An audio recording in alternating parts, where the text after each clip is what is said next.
Hi Mom, you know, it's nearly St. Patrick's Day and I was thinking of making potato farls, and I remember that you used to make them for us growing up. Remind me how you used to make them.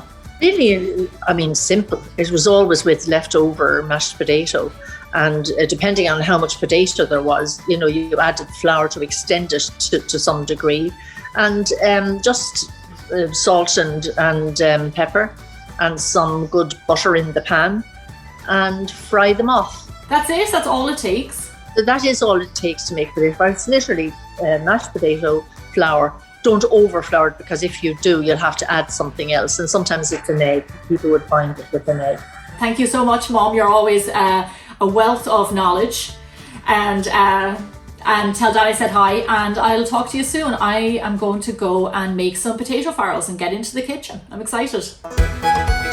So obviously the most important ingredient here is the potato, the humble potato, or the spud as we call it in Ireland. In Ireland we use a potato called a rooster potato. You can use a Maris Piper potato. In America I use russets. They're perfect, whatever is good for mashing.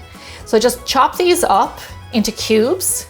And what we want to do is just cook these. I prefer to steam them, however you can put them in a pot of boiling water. That's totally up to you. So you want to cook these for around 20 to 25 minutes until they're nice and tender.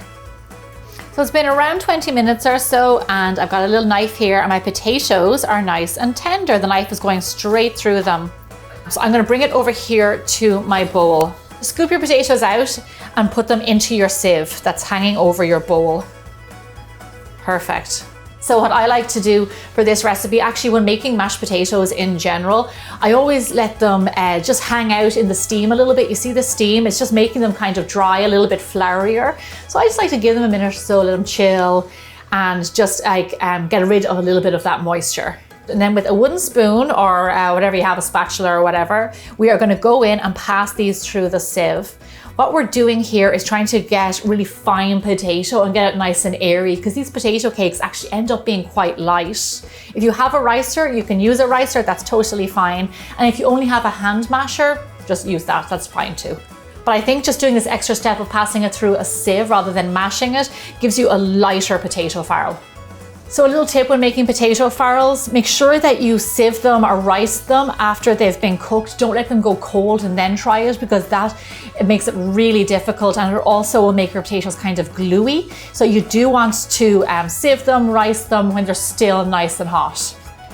Now, look there's our lovely fluffy potato. So now we're just going to add a few more, just like kitchen staples. A little bit of black pepper. Be generous with that because it needs that seasoning. Some salt, and then add in some melted butter. I like to use Irish butter because it's nice and salty. And then to bind it all together, we're going to use a little bit of plain flour, all-purpose flour. If you are gluten-free, you can use an all-purpose gluten-free flour too. That's totally fine. Add that in there. And then with your wooden spoon, just go ahead and mix it until it forms a dough. So now a common question is, if I have mashed potato, can I just use that? Yes, you can. Just make sure that your mashed potato is nice and dry and it's not really soft and full of cream and butter and all those yummy things. It has to be kind of dry to make the potato farls. So that's my dough. So I'm just going to turn this out onto my floured surface. Pat it out until a disc that's around 8 inches by 8 inches. Like so. And then I'm going to cut it into 6. So often traditionally you would see this cut into triangles, and that's what I remember from growing up. So now this is looking fantastic. I have a big knob of butter here. Let's get it into our frying pan. Okay, let me tell you about the importance of butter. Not only does it make your potato cake lovely and golden brown, but it also gives it really nice flavor. So don't be shy with that. Give it a good swirl around. Listen to that. Let it get nice and sizzly. Now this is the perfect time to go in with our potato farls.